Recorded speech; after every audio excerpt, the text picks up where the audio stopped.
welcome to the Heartful Parent Podcast. I'm your host, Christy Keating. In this podcast, we talk about it all, our parenting, our partnering, and our professional lives, because they are all a part of us, and we were never meant to do this alone.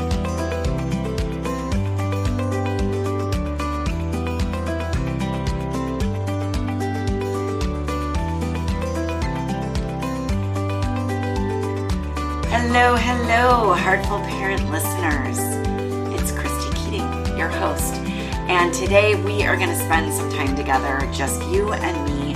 I don't have a guest this week, and that was a very intentional decision as the fall kind of starts and we're all back in the thick of the school year, at least for those of us above the equator. For those of you below the equator, you've probably been in school all along. But my kids just started a couple of days ago, and we are really in that transition period.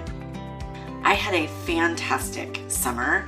I had the opportunity to travel with my family to Italy and to Scotland, and I'll be honest, originally my plan for today's podcast was to share with you some things that I learned about myself, about my family, and about traveling with kids, because we were gone for over 4 weeks on our adventure. But I've decided to take a detour. And the reason for that is, multiple reasons. First, I think what we're going to talk about today may be more helpful to you as the school year gets underway.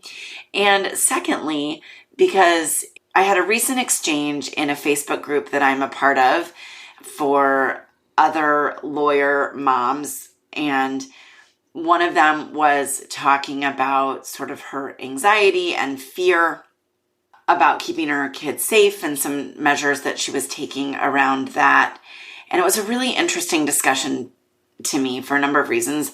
I think may have heard my episode or multiple episodes about stranger danger and the disservice that I think it does to our kids.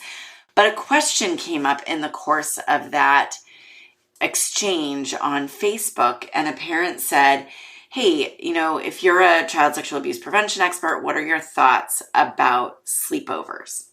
So that is what we're going to talk about today. We're going to dig into sleepovers, which when I was a kid were just kind of something most of us did. And in this day and age, they're much more controversial. There's a lot of families who decide that they just don't do sleepovers. And so I want to talk about that a little bit, because the question that came into me was from a parent who says, we do let our kids do sleepovers, but I want to know what questions to ask, how to help keep my kids safe. So that's where we're going to go today.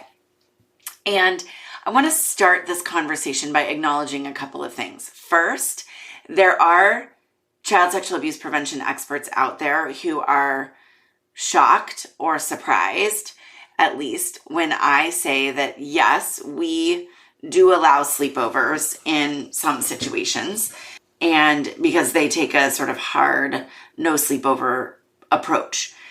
The other thing that I want to say at the outset is that I recognize that families make different choices for lots of different reasons. Safety may or may not be one of those reasons. And this podcast, my thoughts and my suggestions about this are not in any way, shape, or form meant to strongly advocate one method or the other, or to tell you what you should or should not be doing. And it is certainly not to judge you if you don't do sleepovers or if you do sleepovers. It is simply to share some information about what the risks are, what the benefits are, and if you land in the benefits column, what are some things you can do to help keep your kids safer? So that's where I'm going to go with this today. So let's first talk about the risks. Let's talk about the things that prevent some families from allowing sleepovers. And the first of those, of course, involves sexual abuse. We know, and you've probably heard me say, that approximately 93% of child sexual abuse occurs at the hands of people that we or our children know. So it's not the stranger lurking down the road, ready to snatch your kid off the street, as we've talked about. It's somebody in our world, an older child or an adult. And that's an important thing to remember, is that the perpetrators of child sexual abuse are not always adults. 40% of the time, they are actually older children under the age of 18. So that's something to be aware of, when sort of assessing overall risk.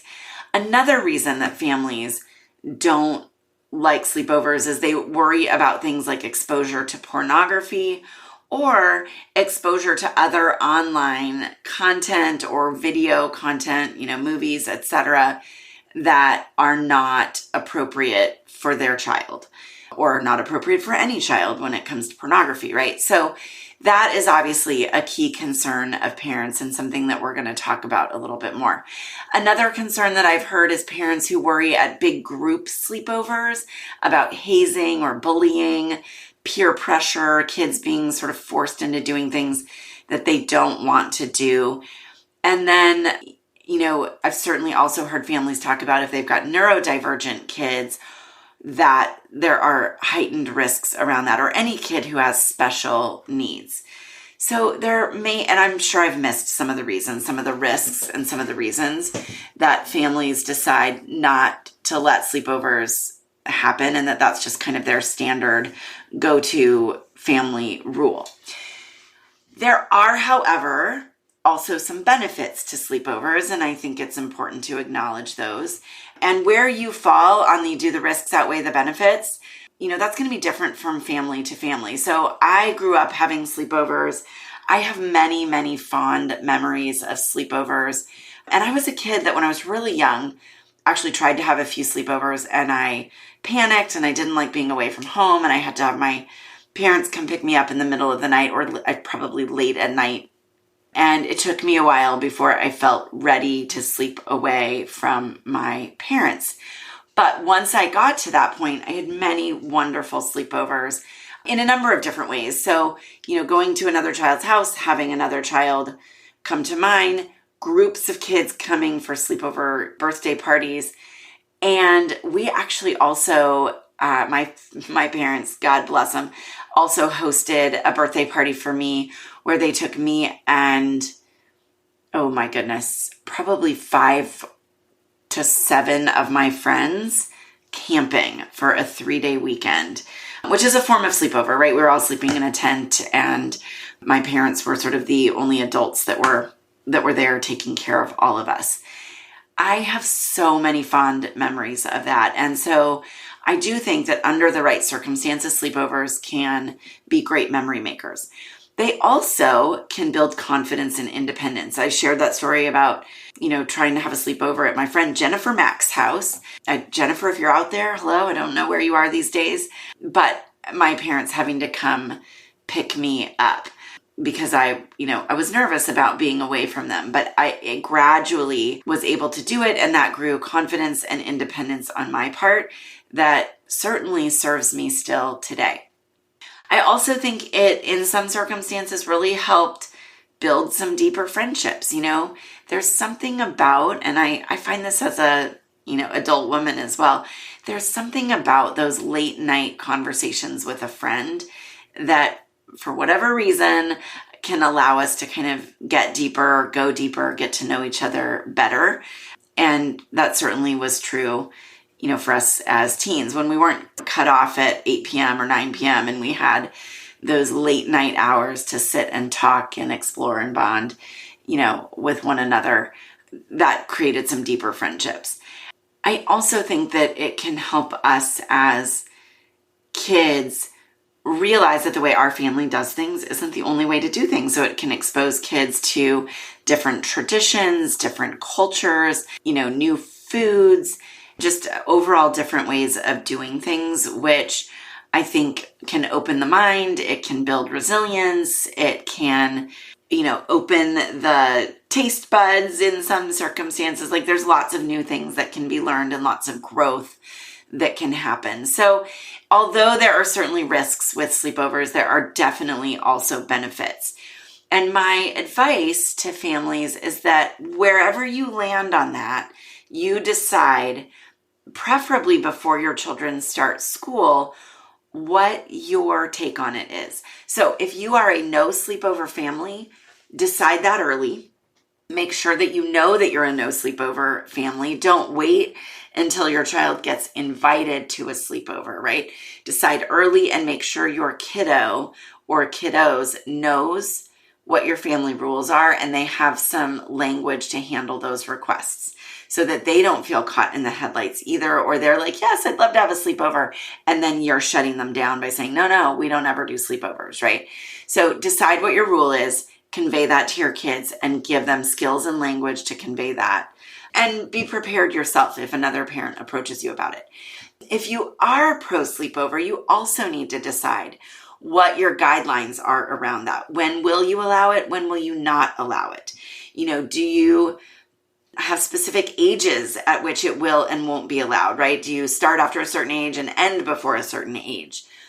How do you feel about different genders, right? When I was growing up, I had a very close friend down the street who was a boy, and we went camping together and slept in a tent together. We had sleepovers, and that was fine with my parents. Now, he and his family moved away when he was about 12. So I don't know where that would have gone with our folks, had we been 16. I don't know.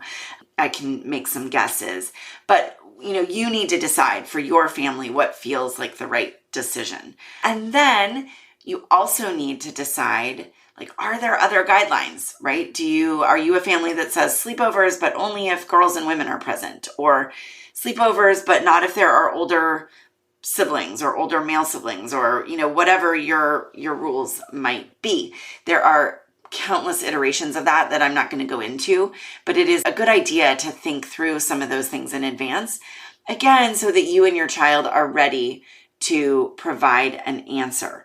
Now, we have some guidelines and rules around that, and I'm not going to go into the specifics of what those are because I really want each family to feel like they get to make their own decisions. But what I have advised my children to say if they are invited to a sleepover is, I don't know, I will need to talk to my mom or to my dad so that they don't feel put on the spot to make an answer one way or the other. And again, whatever your decision is, even if you're a yes family, the number one best advice I can give you is to trust your gut. And if your gut says, not this time or not this family, please, please, please trust that. Okay, we don't listen to our guts often enough. So here are sort of 3 key steps, if you will. If you are a yes family, if you're like, yep, we think the benefits outweigh the risks, there are some circumstances under which we're willing to allow our child to attend a sleepover, there are really 3 key things that you need to do. The first one is to prepare your child. The second one is to have in-depth conversations with the other family. And the third is to know what to do after you pick your child up from the sleepover. Now, I'm going to go into each of those in some detail so that you know and feel prepared for those. So what do I mean by prepare your child? Well, first of all, you want to make sure that your child wants to have this sleepover, right? Is this something that they want to do? Why do they want to do it? What about it is exciting to them? And really probe that apart to figure out what their motivation is and make sure that it's something that they want to do and not just something that they're feeling pressured into. You also want to gauge your individual child and know, is this a child who is mature enough to have a sleepover, right? I remember when my older daughter was quite a bit younger and we had some neighbor children sleeping over, and my daughter was so excited to have other kids over that she couldn't sleep. She wouldn't sleep. She just wanted to talk the whole evening. And these other 2 children who were twins were very used to being around each other and having a, compatriot that was there spending the night because they were always together. They were ready to go to bed, and my kid was just yammering on at them. And we ultimately had to put them in separate rooms and put my daughter in a different room because she wouldn't let them sleep. So this is a place where knowing and sort of judging the maturity and readiness of our own individual children is a great idea. If you determine that, yep, my kiddo's ready and they really want to go, then here are some things you need to do to prepare them. And I say this with the caveat and the reminder that our children are never responsible for keeping themselves safe. It is never, ever their fault if something happens to them, really, no matter what that is, right? And we would be naive and sort of not being engaging in very smart parenting if we didn't prepare them. So the first thing that you want to talk to them, of course, is make sure that you've had all those conversations about body safety, body autonomy, that you've read all the safety books that I recommend. You can find those on my website. And that you've had really in-depth, robust conversations about what is safe, what is not safe, what touch is okay and not okay, and that they get to decide what happens to their bodies and when, and what to do if something happens that they don't like. We want to make sure that's like the foundation, that we've had all of those conversations with our child. The next thing that we want to make sure that we've talked to them about is pornography. And yes, I do mean for young children as well. There is a great book. It's actually recommended on my website called Good Pictures, Bad Pictures and Good Pictures, Bad Pictures Junior. They are great ways of diving into that conversation and explaining in really kid-friendly terms what pornography is and what our kids should do if they see it. So we want to make sure they have that information and those skills at the ready. We also want to talk to them about privacy. So my younger daughter, for example, really doesn't hesitate to run around our home naked, and that doesn't bother me. It doesn't bother my husband. Her older sister doesn't love it, but that's just because she's like, God, why is she always naked? And forgetting, of course, that she was the same way, right? It's totally age appropriate. However, we have had conversations about the idea that we don't run around naked at school. We don't run around naked at other people's homes, right? There is a necessary element of privacy that needs to take place. So while in our home, my daughter, can pretty much has free reign to come into our room and has certainly seen me without my skivvies on, that is not appropriate for her to do in someone else's home. So, reminding her that you don't go into the parent's bedroom, you close the door when you use the bathroom, you let your friend close the door when they use the bathroom, etc., etc. Having those conversations about privacy. And then, perhaps most importantly, you want to talk to them about what to do if they feel uncomfortable for any reason, and you want to give them a way out. Something to say or something to do to get them a way out, like to say, hey, I need to go home. And that might be a code phrase like, oh, I'm suddenly not feeling very well. Or, depending on your level of trust with the other family, just, hey, I would like to go home. I would like to sleep in my own bed tonight. Or, you give them some way to communicate with you and preload a message that says, Mom, come get me. Dad, come get me. Whatever it is, you want to give them a way out. And in the ideal scenario, give them a way to contact you that does not rely on the other parent. Now, I am not a fan, obvious, as you've probably heard me say, of kids having cell phones before about 8th grade, at least a smartphone. But giving them a so-called dumb phone, giving them a watch that they can text you, even giving them a walkie-talkie, if they're within a distance where that would work, so that they can reach out to you independently and say, hey, I'm not feeling safe, or I'm feeling uncomfortable and I'd like to come home. My older daughter last year was invited to a sleepover. We agreed to let her go, and she got there and she couldn't pinpoint it, but she was feeling uncomfortable. And so she texted and said, you know what, Mom, I don't feel safe staying here, or I don't feel good staying here. I'd like to come home. And so it was a birthday party, so she stayed for most of the party and then decided to come home. I did not question that, and I contacted the parent and said, hey, I made up an excuse and said, hey, our plans have changed a little bit and I need my kiddo to come home tonight, so I'll be picking her up at, X time. Our kids need to know that they have that out. And yeah, sure, we want to build confidence and independence and resilience and all of those things, but not at the risk of them feeling safe. So it's important that we have those conversations with our child. Okay. So that is the first piece of this puzzle, the preparing our child, having all the safety talks, talking about porn and other content and what to do if they see it, talking about privacy, talking and giving them a way to deal with it if they feel uncomfortable or if they want a way out, providing them with a means by which to do that. Even if it's using the other parent's cell phone and using a code phrase like, "Mama, my stomach started hurting," or "I have diarrhea," or whatever it might be, something that makes it kind of non-negotiable with the other parent that they're going to come home. Okay, so the second piece of this, as I mentioned, is we want to talk to the other family. We really want to have a lot of information about, what's going to be going on and this other family so that we can sort of gauge their reactions and set the stage for our own child's safety.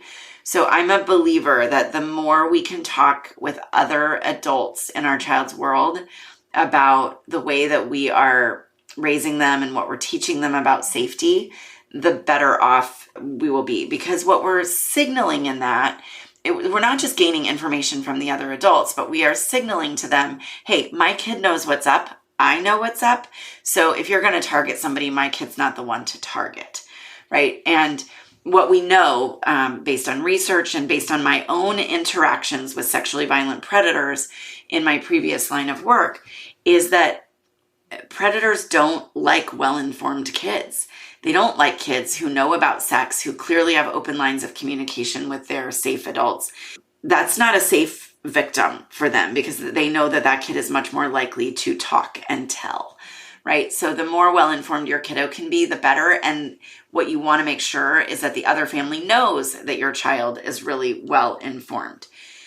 So you're going to want to have some conversations with them. And here are some questions that should always be asked. And actually, in my safety presentations that I give, these are questions that should be asked for play dates as well as sleepovers. These are just generic, like, my child's coming to your house. This is information that I want to know. So the first is, what is the plan? What's everybody going to be doing? Are they going to be playing? Are they going to be playing outside? Are they going to be on video games? If so, what video games, right? What are they going to be doing? I want to know what the general plan is. And I also want to know who will be home. Who's going to be in charge of supervising? Not that I want my child supervised every minute, like let the kids play, but who's going to be the responsible adult? And do I know that person, right? Do these parents have a plan to actually go out to the bar while the older brother watches the kids? I want to know about that. So who will be home? Will the parents be home the entire time, or will a parent be home the entire time? Do they have other plans? Do they need to go pick up another child? Is there any circumstance under which the kids would be left by themselves? Now, if you've got 12-year-olds, that may not be a big deal, but if you've got a 6-year-old or an 8-year-old, maybe that's of more concern. So you want to know who will be home and sort of what the plans for supervision are.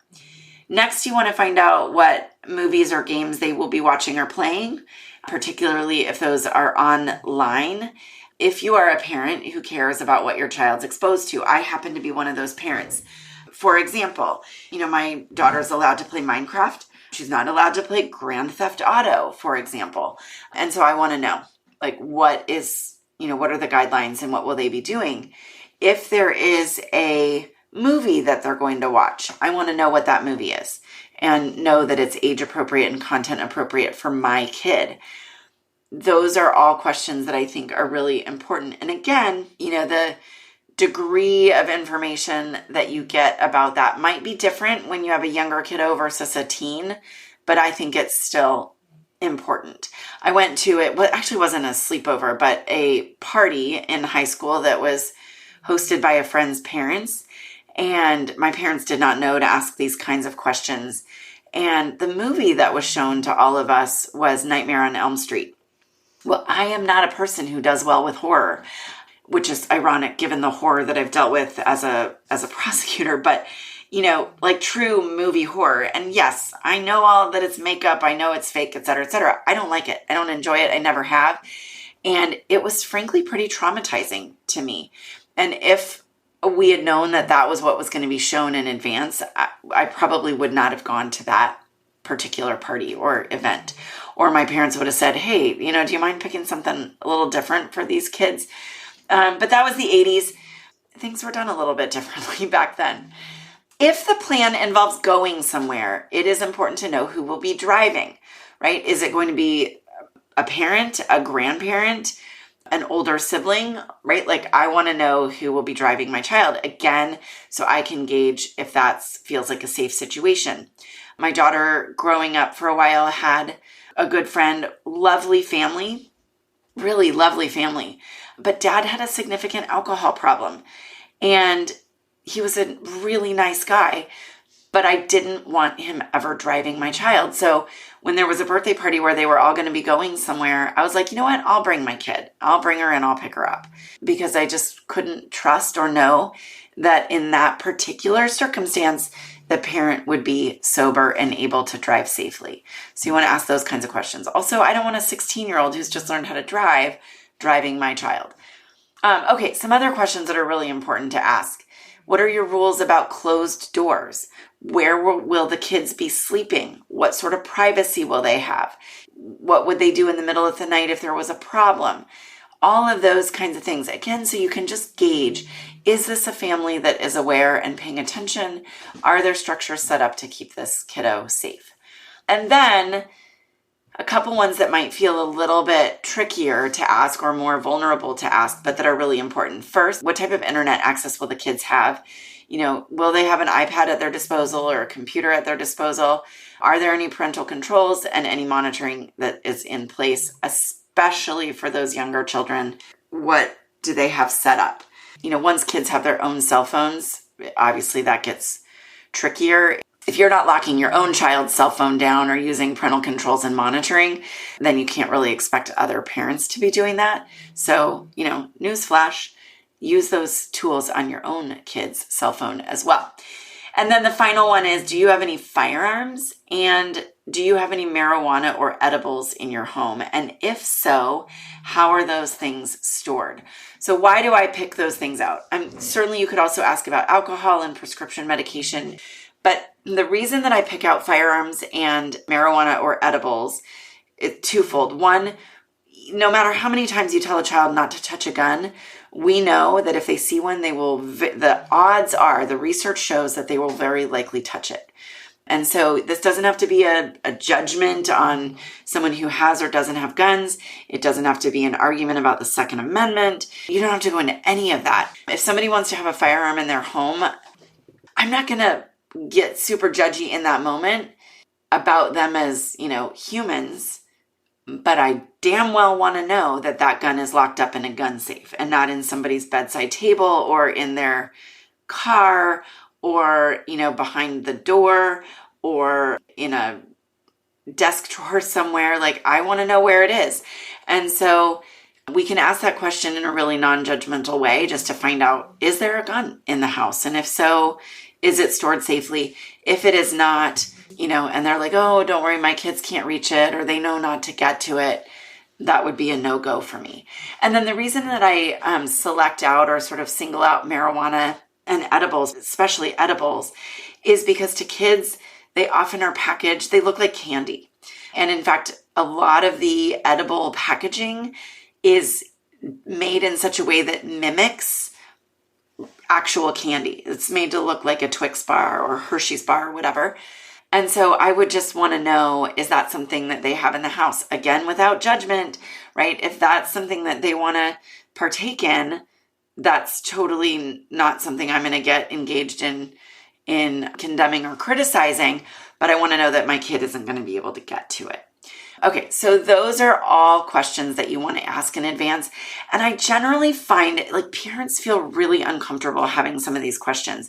And so what you can do is you can blame me. You can say, hey, I just listened to this podcast and realized that there are questions I should be asking that I haven't been asking. And this isn't to single you or your family out. It's something that we, moving forward, will be asking of every family. And I am also happy to always share this information about our family, right? So that you're letting them know that you're not just picking on them, that these are generic questions and that you're happy to share that information. So Even in the course of this conversation, you could say something like, just so you know, in the future, of course, I'll share specific plans, but when we have play dates at our home, unless the kids are watching a movie that we will have discussed with you in advance, it's a no screen zone.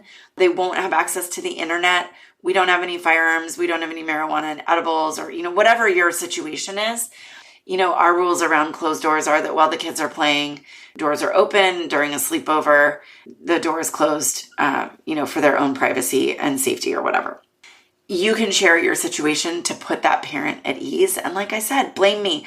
I am happy to be the scapegoat in this situation and be the one that you're like, oh, I wouldn't really normally do this, but Christy Keating says that I need to. Okay.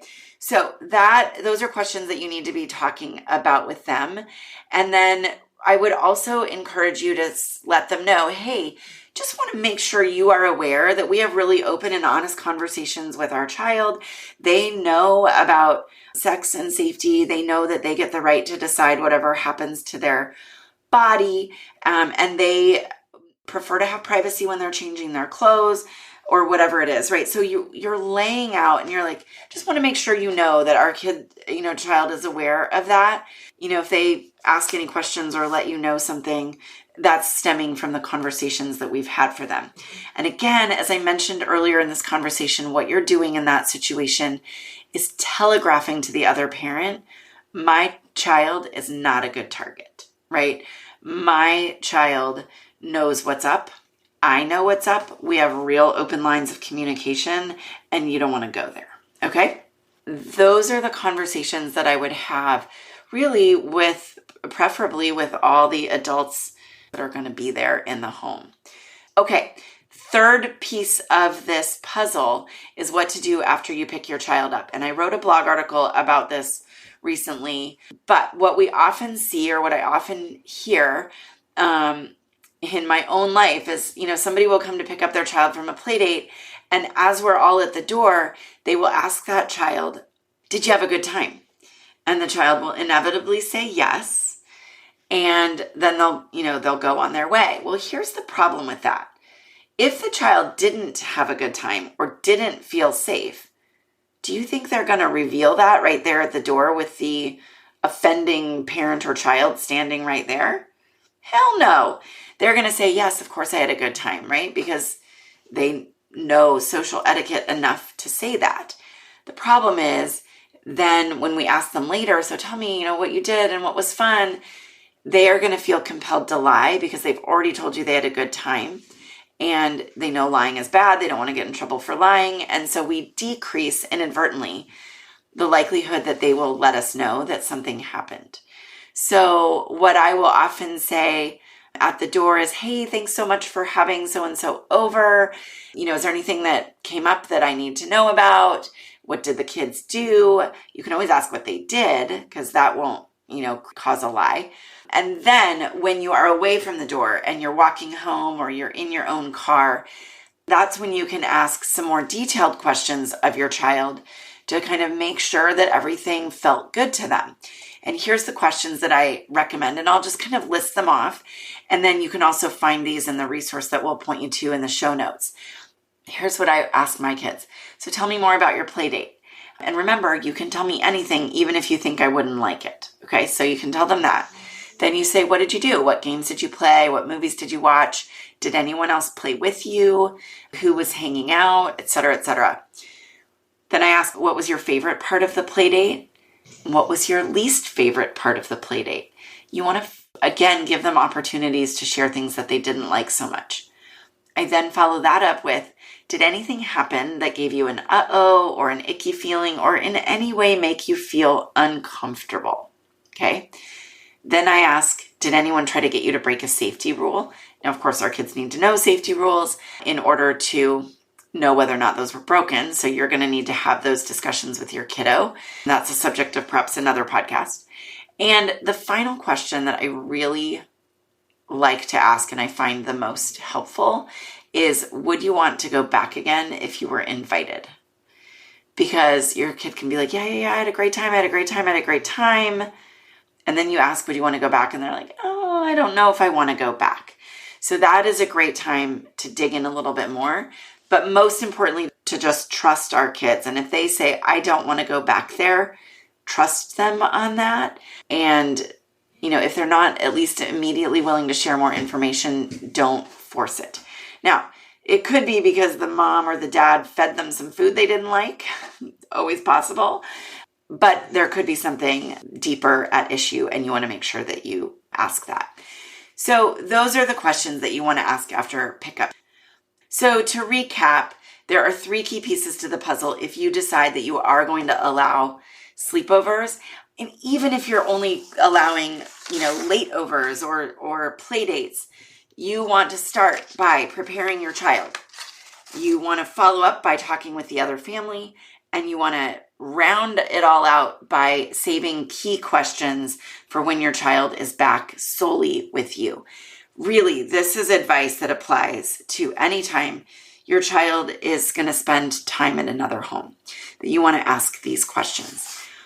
Whatever your decision is around sleepovers, there's 2 important things that I want to comment on. The first is no matter what, you can never guarantee your child's safety. You could decide not to do sleepovers and your child can still be sexually abused. You could decide to do sleepovers and your child could be sexually abused. There is never a guarantee of safety when it comes to parenting our children. That's just the reality. And we need to recognize and own that and, really be willing to accept that we can do what we can do, but we can't control everything. The second thing I think is really important is that whatever your decision is, to allow them or not to allow them, you do not need to justify your decision to anyone. Every family needs to make their own choices around this, and we as parents need to support other parents' choices. So if you're pro sleepover and another family says, yeah, we don't do sleepovers, so my child can't come over, do not shame or blame them or say, oh, that's so unreasonable. Support each other. Every parent is doing the best that they can and making the best decisions they can with the information that they have. I applaud that. I support that. And you should never feel pressured into something that doesn't feel okay for you or your kid.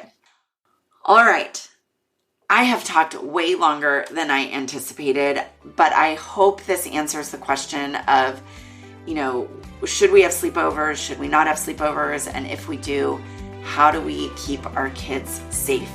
Please reach out to me through my website, through my weekly emails. Let me know if you have questions, concerns, comments. I'm all ears. I know this is controversial. I know there are many parents who are listening going, that's just nuts. We would never do it. And there are other parents that are cheering me on and saying, yes, bring childhood back. Neither one of those is wrong, and I'd love to hear your feedback. All right, I will sign off here and wish you a week of happy parenting, heartful parenting, and good self-care. I look forward to touching base with you next week, and we'll be back with more great heartful parenting information. Take care. Cheers.